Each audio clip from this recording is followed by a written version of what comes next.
Hello, it's Nikki. I cut my own hair this morning. Yeah.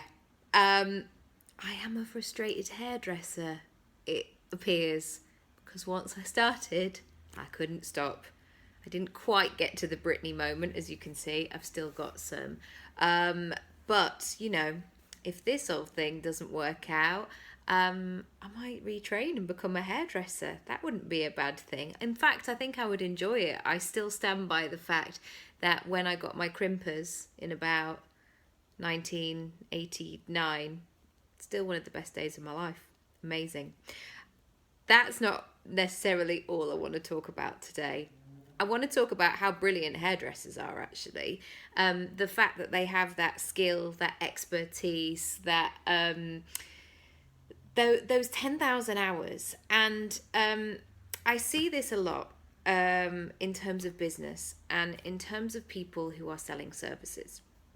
That pricing is a really tricky thing, because if you, for example, are thinking about what you're going to charge per hour, so say you charged 50 quid an hour, and so many jobs, I guess, that are sort of much more regimented, I guess, like a £10 an hour job, for example.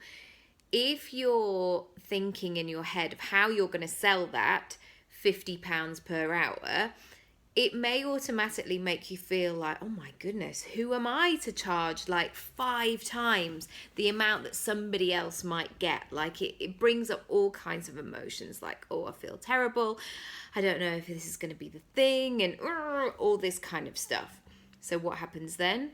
You don't sell the thing, or you don't sell as many of the thing, or you discount, or you add something on, or you go over the time and you over deliver, etc. And whilst I was ungainly, kind of crouching over my sink this morning, and I'd gone in the shower, I'd wet my hair, I'd washed my hair, and then I was like, what do I do now? Do I stay in my towel and then have this weird, like, oh, the towel's falling down? I mean, it's fine. Like, I'm not doing this in the street. But I did have that moment of like, oh, this all just feels a bit hectic. Anyway, I watched a video on YouTube, and the guy said basically just brush your hair forward and do one cut, and it works for long hair. Great. But the interesting thing was in that is, yes, I could cut my own hair. I could physically do the thing. I could watch a video on YouTube and then snip and hope for the best and get a result. But I have to consider the result that my hairdresser, who I've been going to for 10 years, gets as well. Because not only in that moment am I paying for her time to show up, her electricity, her assistant, the person who washes my hair, like that whole package, but I'm also paying for her years and years of experience. That way that she can take a step back from my business, from the business of my hair, and look at it and advise and support and cut accordingly. And that's what I'm paying for as well. I'm not just paying for her to stand there with some scissors, because, we could all do that. Once you start to learn to use scissors, I mean, there's no stopping us. We've got a laminator in our house as well, and that's a biggie too. But also what I'm paying for with this hairdresser analogy is I'm paying for not only the mistakes that she's made, but maybe the mistakes that she's seen as well. And what she's doing in that process, by getting to the place where she's at and doing the work, she's at a point where she's going to almost take me through a lovely little way and go, don't worry, you're not going to make that mistake. It's absolutely fine. Yeah, like the person that gave me a perm when I was 14, like you can see from my hair, I've got a lot of curl in it and a lot of static, and it's quite fizzy. A perm, no, no. Somebody should have advised me otherwise. It was not a good look. It was insane. Monica from Friends, the humidity, you know what I'm saying. But when I'm booking my hairdresser in that way, I love it that she's able to say, look, I will do what you want to do, but equally, have you thought about this? Or she'll say things like, yeah, but you like running. Like, if I go too short at the front, you're not going to be able to scrape it back in a top knot,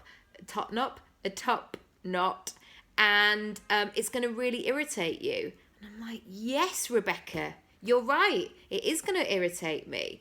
And so when you're not only pricing your services, but also paying for somebody else, and I'm not saying that when I've paid other people to do things, and I've had a lot of coaching, a lot of training, a lot of one-to-one work in my business, sometimes I've had that moment of like, but I could just do this myself. Like, does this feel a bit indulgent? Like, oh, I'm not sure. It's very expensive to pay for 2 hours of somebody's time.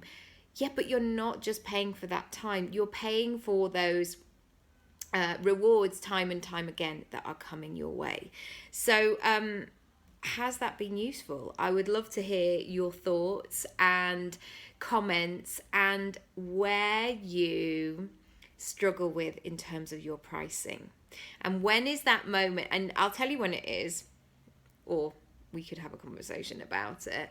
I'm going to place a guess that it's when it comes to the price and you're having that conversation, and then it will be that moment in the sentence where you suddenly start looking around, or you'll say, I'm going to email you the details because I don't want to say the price out loud. Or when you start panicking and going, oh my goodness, I really need the sale, so I'm just going to start discounting and adding bonuses and all kinds of shizzle, basically. So have a look at that. Also, if you're struggling with your pricing, there's a few resources down below. Have a look at those. And if I can help, I will, because it's really important that we all make more money and have more choices and make a go of this thing called business and life. Hey? Anyway, I'm sure there's a Generation song in there. Life is the name of the game, and I want to play the game with you. I'm going to go. Thanks so much for listening, for watching. I'll see you later. Bye.